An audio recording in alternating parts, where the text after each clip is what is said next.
October तांग तरा निपाल नोमाजिंग निमित की राशि फोल मेष राशि अफब ओय थबक की महई चागनी।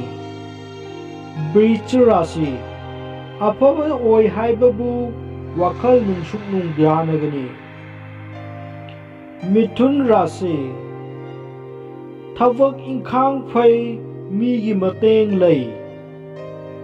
कर्कट राशि अफब ओय दशा अपाइबदिसु लई चेक्सल्लु।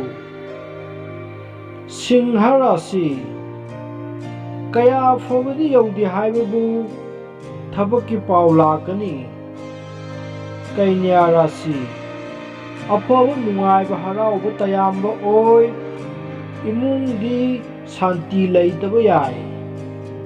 तुला राशि कया अफबदि यौदे मरी मरुप मपांगी मरीसु फत्ते। वृश्चिक राशि अफब ओय इकाई खुमनौ हाइब लई।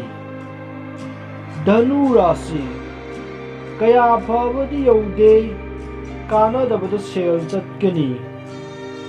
मकर राशि अफब ओय अदुबु कोक चिक्पा पुक नाबदि लई। कुंभ राशि अफब ओय अदुबु मीना यंगसिल्ली। मीना राशि अफा नुंगाई हराउ तयाम्बा चौखटपा फगटपा ओय अदुबु चेक्सल्हौद्रबदि मिमांगदा चोपकदौरी।